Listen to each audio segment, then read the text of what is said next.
नमस्कार, आप देख रहे हैं टीवी7 भारत और मैं हूं आपके साथ प्रीति सिंह यादव। खबरों की शुरुआत करेंगे दिन की सबसे बड़ी खबर के साथ। स्विट्जरलैंड में अमेरिका और ईरान के बीच चल रही शांति वार्ता के दौरान एक बार फिर तनाव और भी ज्यादा बढ़ गया है। दोनों देशों के बीच 60 दिन के युद्ध विराम को स्थायी शांति समझौते में बदलने की कोशिश की जा रही है, लेकिन बातचीत के पहले ही दौरे में कई बड़े मुद्दों पर मतभेद सामने आए हैं। ईरान की सरकारी समाचार एजेंसी के अनुसार अमेरिकी राष्ट्रपति डोनाल्ड ट्रंप की कथित धमकियों से नाराज होकर ईरानी प्रतिनिधिमंडल ने कुछ समय के लिए बातचीत रोक दी। रिपोर्ट्स में दावा किया गया कि बातचीत शुरू होने से ठीक पहले ट्रंप ने ईरान को चेतावनी दी थी कि वे लेबनान में सक्रिय हिजबुल्लाह संगठन पर अपना प्रभाव इस्तेमाल करें और उसे रोकें। ऐसा नहीं करने पर अमेरिका की ओर से कड़ी कार्रवाई करने की संकेत सामने आए। न्यूज एजेंसी के मुताबिक इस बयान के बाद ईरानी प्रतिनिधिमंडल ने नाराजगी जताई और बातचीत स्थल से बाहर निकल गई। बताया जा रहा है कि पहले दोनों देशों के जनप्रतिनिधियों के बीच हाथ मिलाने और संयुक्त फोटो सेशन का कार्यक्रम भी तय था, लेकिन ईरानी टीम ने इसमें हिस्सा लेने से इनकार कर दिया।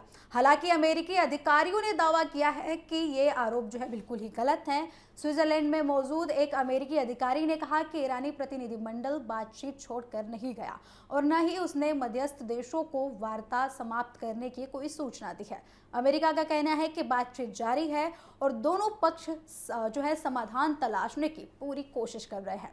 इस महत्वपूर्ण बैठक में अमेरिकी उपराष्ट्रपति जेडी वेंस, पाकिस्तान के प्रधानमंत्री शहबाज शरीफ और पाकिस्तानी सेना प्रमुख आसिम मुनीर भी शामिल हैं। कतर और पाकिस्तान के प्रतिनिधियों ने मध्यस्थ की भूमिका निभाई है और दोनों देशों के बीच संवाद बनाए रखने का प्रयास किया जा रहा है। रविवार को हुई बैठक में करीब 80 मिनट ये वार्ता चली है। बैठक के बाद अमेरिकी उपराष्ट्रपति जेडी वेंस ने कहा है कि वार्ता में सकारात्मक प्रगति हुई है। उन्होंने उम्मीद जताई है कि अमेरिका और ईरान मिलकर क्षेत्र में शांति और स्थिरता को बढ़ावा दे सकते हैं। वेंस ने यह भी कहा है कि राष्ट्रपति ट्रंप पश्चिम एशिया में लंबे समय तक शांति स्थापित करना चाहते हैं, लेकिन दूसरी ओर से ईरान का रुख काफी सख्त नजर आ रहा है। ईरानी प्रतिनिधिमंडल का यह कहना है कि जब तक लेबनान में संघर्ष पूरी तरीके से रुकता नहीं है, तब तक आगे की बातचीत मुश्किल होगी। ईरान चाहता है कि इजराइल और हिजबुल्लाह के बीच जारी लड़ाई खत्म हो जाए और क्षेत्र में पूरी तरीके से युद्ध विराम लग जाए। दरअसल इस वार्ता में 4 बड़े मुद्दे सबसे ज्यादा चर्चा में हैं। पहला मुद्दा ईरान का परमाणु कार्यक्रम है।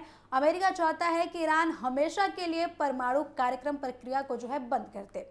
वहीं ईरान का कहना है कि उसे ऊर्जा जरूरतों के लिए शांतिपूर्ण परमाणु कार्यक्रम चलाने का पूरा अधिकार है।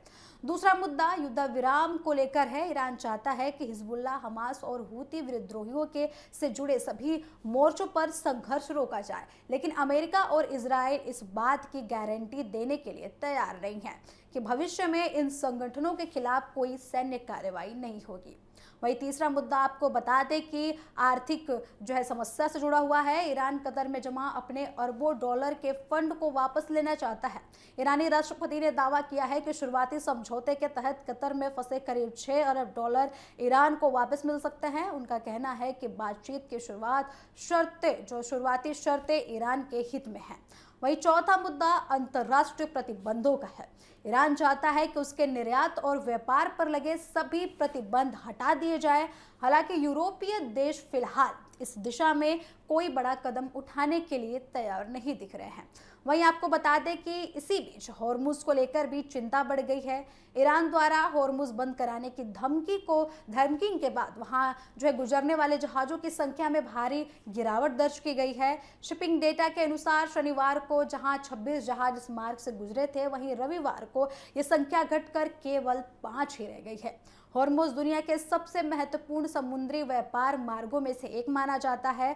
खाड़ी देशों का बड़ी मात्रा में तेल इसी रास्ते से दुनिया के विभिन्न देशों तक पहुंचाया जाता है और यही यदि यहाँ आवाजाही प्रभावित होती है तो इसका असर वैश्विक तेल बाजार और ऊर्जा आपूर्ति पर पड़ सकता है। ईरान की IRGC ने दावा किया है कि उसने हॉर्मुज मार्ग को फिर से बंद कर दिया है। ईरान का आरोप है कि अमेरिका और इजराइल के अंतरिम शांति समझौते की शर्तों का उल्लंघन किया गया है। हालांकि अमेरिकी सेना का कहना है कि समुद्री मार्ग पूरी तरीके से बंद नहीं हुआ है और जहाजों की आवाजाही जारी है। कुल मिलाकर स्विट्जरलैंड में हुई ये बैठक शांति की दिशा में एक महत्वपूर्ण प्रयास माना जा रहा है, लेकिन दोनों देशों के बीच कई गंभीर मुद्दों पर अभी भी गहरे मतभेद बने हुए हैं। आपको बता दें कि परमाणु कार्यक्रम, युद्ध विराम, आर्थिक प्रतिबंध और क्षेत्रीय सुरक्षा जैसे मुद्दों पर सहमति बनाना आसान नहीं होगा। ऐसे में पूरी दुनिया की नज़र अब अमेरिका और ईरान के बीच होने वाली अगली बैठक पर टिकी हुई है, क्योंकि यही तय करेगा कि पश्चिम एशिया शांति की ओर बढ़ेगा या फिर तनाव और ज्यादा बढ़ सकता है। वहीं महाराष्ट्र की राजनीति से बड़ी खबर सामने आ रही है। महाराष्ट्र की राजनीति में एक बार फिर शिवसेना को लेकर सियासी घमासान तेज हो गया है। केंद्रीय मंत्री अमित शाह के हालिया बयान के बाद शिवसेना प्रमुख उद्धव ठाकरे ने जोरदार पलटवार किया है।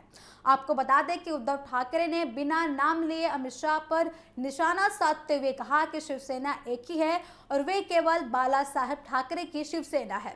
उन्होंने ये भी कहा है कि उनकी पार्टी में आज भी बाला साहेब की सर्वोच्च भूमिका है और शिवसैनिकों के दिलों में उनका स्थान कोई भी कभी नहीं ले सकता।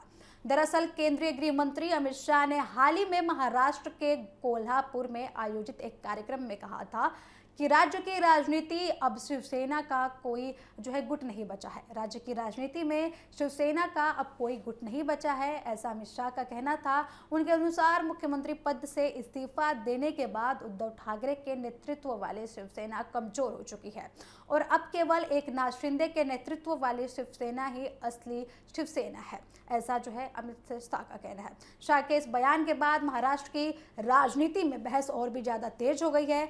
आपको बता दें कि अमित शाह के बयान पर प्रतिक्रिया देते हुए उद्धव ठाकरे ने एक कार्यक्रम में कहा कि कल कोल्हापुर में बाहर से आए व्यक्ति ने उन्होंने कहा कि शिवसेना एक ही है और वह उनकी है। उद्धव ने यह कहा कि शिवसेना किसी की भी निजी संपत्ति नहीं है, बल्कि ये बाला साहेब ठाकरे की विचारधारा और लाखों शिव सैनिकों की मेहनत से खड़ी की हुई पार्टी है।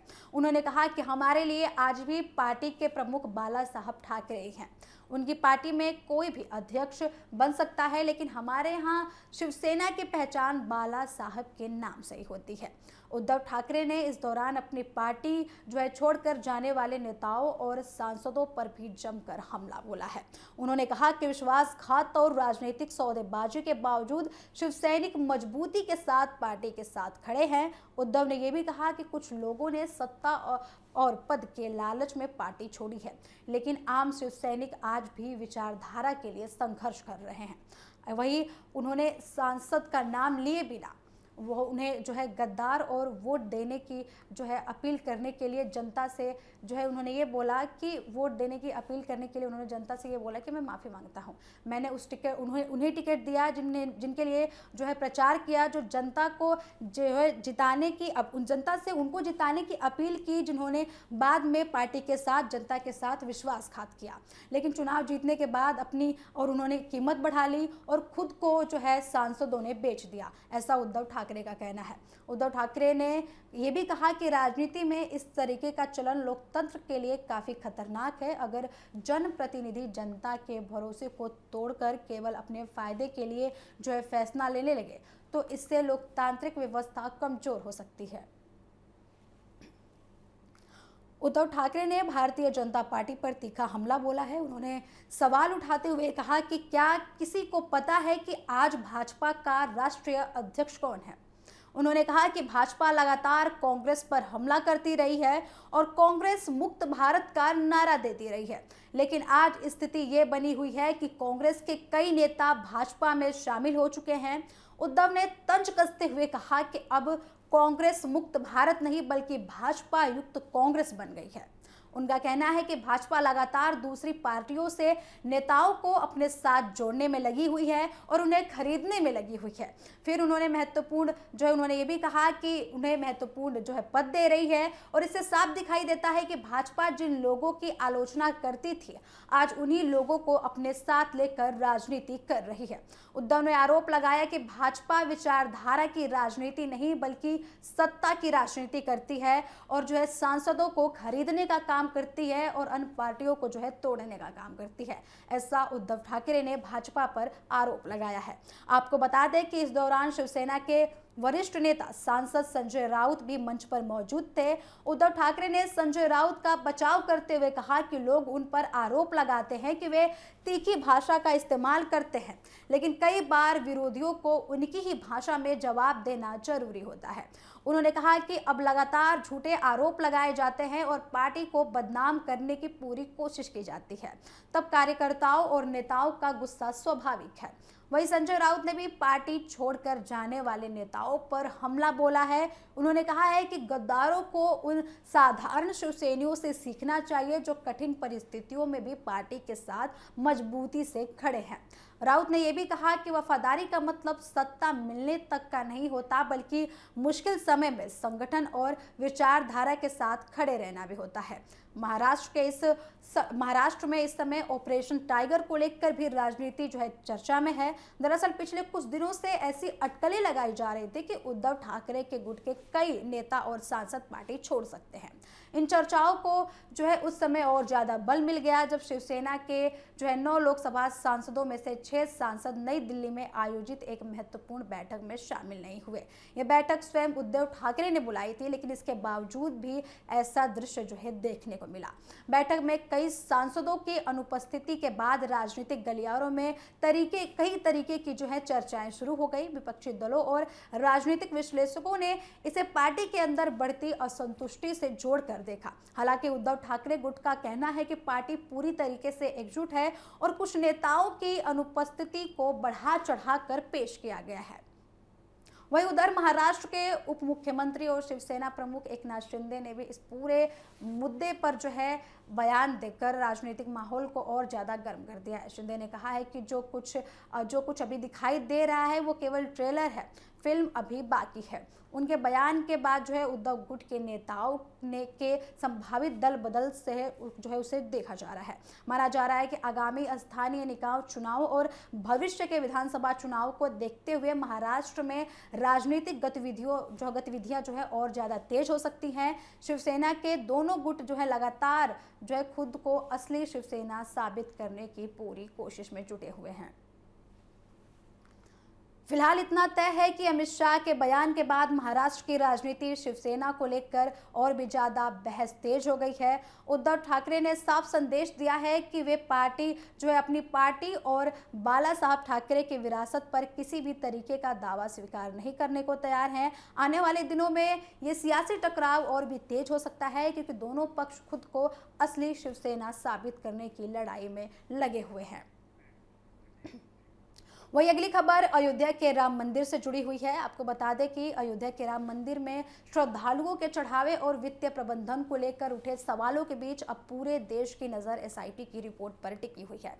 पिछले कई दिनों से चल रही जांच अपने अहम पड़ाव पर पहुंच चुकी है और माना जा रहा है कि जल्द ही इस मामले में तस्वीर काफी हद तक साफ हो जाएगी। सूत्रों के मुताबिक एसआईटी ने अपनी जांच का पहला चरण पूरा कर लिया है। जांच के दौरान मंदिर ट्रस्ट के पदाधिकारियों, कर्मचारियों और अन्य संबंधित लोगों से पूछताछ की जा रही है। आपको बता दें कि रिपोर्ट तैयार करने के लिए दस्तावेजों, वित्तीय रिकॉर्ड, दान से जुड़े आंकड़ों और विभिन्न खरीद प्रक्रियाओं की जांच की गई है। बताया जा रहा है कि जांच टीम ने करीब 140 पन्नों की विस्तृत रिपोर्ट तैयार की है, जिसमें कई महत्वपूर्ण बिंदु शामिल किए गए हैं। जांच की गंभीरता का अंदाजा इसी बात से लगाया जा सकता है कि एसआईटी ने मंदिर ट्रस्ट और इससे जुड़ी हुई कई अधिकारियों को जांच पूरी होने तक अयोध्या न छोड़ने के निर्देश दिए हैं। जांच एजेंसियों का मानना था कि किसी भी समय पूछताछ की जा सकती है, दस्तावेजों की जरूरत पड़ सकती है, इसलिए संबंधित लोगों को उपलब्ध रहना बेहद जरूरी है। इस पूरे पूरे मामले के केंद्र में राम जन्मभूमि तीर्थ क्षेत्र ट्रस्ट के महासचिव चंपत राय आ चुके हैं। हालांकि अभी तक किसी भी जांच एजेंसी ने उन्हें दोषी नहीं ठहराया है, लेकिन विपक्ष दल लगातार सवाल उठा रहे हैं और इसी वजह से सबसे बड़ा सवाल बन गया है कि एसआईटी की रिपोर्ट में चंपत राय को क्लीन चिट मिलेगी या फिर उनके खिलाफ किसी भी तरीके की कार्रवाई की सिफारिश की जाएगी। फिलहाल इसका जवाब जो है रिपोर्ट आने पर ही सार्वजनिक होगा। और दरअसल विवाद तब शुरू हुआ था जब मंदिर में आने वाले चढ़ावे और दान राशि के प्रबंधन को लेकर आरोप सामने आए। आरोप लगाया गया था कि दान के रिकॉर्ड, चढ़ावे की गिनती और कुछ वित्तीय प्रक्रियाओं में गड़बड़ी हुई है। इसके बाद उत्तर प्रदेश ने 13 जून को एसआईटी का गठन कर पूरे मामले की जांच शुरू करने के लिए जो है निर्देश दिए थे। जांच के दौरान केवल दान राशि ही नहीं बल्कि दान पत्रों की खरीद, रखरखाव और प्रबंधन से जुड़े मामलों को भी जांचा जा रहा है। सभी को जांच के दायरे में रखा गया है। कुछ रिपोर्ट्स में यह भी दावा किया गया है कि दान पत्रों की खरीद और जो है रखरखाव में प्रक्रियागत खामियां और गड़बड़ियां सामने आई हैं। एसआईटी ने इन पहलुओं को जो है वीडियोग्राफी के जरिए जो है कैप्चर किया है। आपको बता दें कि सभी दस्तावेजों को जो है एसआईटी ने अपने कब्जे में रखा है। सूत्रों का कहना है कि महाकुंभ और अन्य बड़े धार्मिक आयोजनों के दौरान मंदिर में श्रद्धालुओं की संख्या में भारी वृद्धि हुई थी। ऐसे समय में दान की मात्रा भी काफी बढ़ गई थी।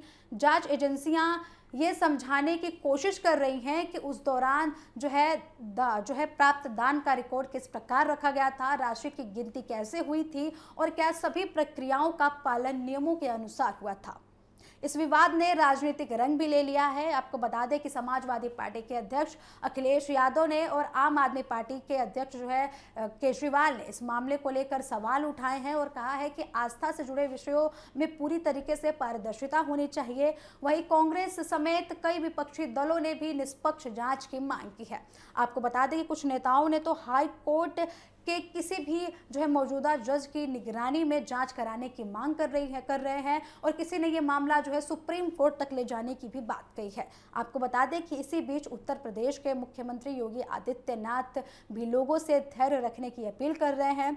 उन्होंने कहा है कि राम मंदिर के निर्माण के लिए लोगों ने सैकड़ों वर्षों इंतजार किया था, इसलिए जांच पूरी होने तक कुछ दिनों और इंतजार करना पड़ेगा। मुख्यमंत्री ने भरोसा जताया है कि जांच पूरी होने के बाद सच्चाई के सामने आ जाएगी। राजनीतिक बयानबाजी के बीच सबसे अहम सवाल श्रद्धालुओं की आस्था का है। करोड़ों लोगों ने राम मंदिर निर्माण और उसके विकास के लिए दान दिया था। ऐसे में हर श्रद्धालु ये जानना चाहता है कि उसका योगदान सुरक्षित है और पारदर्शी तरीके से उपयोग हुआ है या फिर नहीं। यही कारण है कि एसआईटी की रिपोर्ट को बेहद महत्वपूर्ण माना जा रहा है। वही आपको बता दें कि जानकारों का भी कहना है कि यदि जांच में कोई भी गड़बड़ी नहीं मिलती है तो ट्रस्ट और उसके पदाधिकारियों को बड़ी राहत मिल सकती है। वहीं अगर किसी भी स्तर की वित्तीय गड़बड़ी या नियमों का उल्लंघन जो है इसके सबूत मिलते हैं तो आगे और भी विस्तृत जांच की जाएगी और कानूनी कार्रवाई भी खुलकर की जाएगी। फिलहाल अयोध्या से लेकर लखनऊ और दिल्ली तक सभी की नजरें एसआईटी की अंतिम रिपोर्ट पर टिकी हुई हैं। रिपोर्ट आने के बाद ये साफ हो जाएगा कि आरोपों में कितना दम था, किसकी भूमिका पर सवाल उठे और क्या किसी के खिलाफ कार्रवाई की जरूरत है। तब तक राम मंदिर दान विवाद देश की सबसे चर्चित जांचों में से एक बना हुआ है और हर कोई ये जानना चाहता है कि आखिर इस पूरे मामले का सच क्या है। तो राम मंदिर से जुड़े इस संवेदनशील मामले से जांच जो है की जा रही है। इसके बाद जो है किस पर कार्रवाई होगी, किसे इसमें बख्शा जाएगा, ये तो जांच के बाद सामने आएगा। अब इसका जवाब जो है अब जांच की रिपोर्ट ही तय करेगी। तब तक अयोध्या से लेकर लखनऊ तक चर्चाओं का दौर जारी है। फिलहाल इस बुलेटिन में इतना ही। खबरों का सिलसिला लगातार जारी है। देश दुनिया की तमाम खबरों के लिए देखते रहे TV7 भारत। नमस्कार।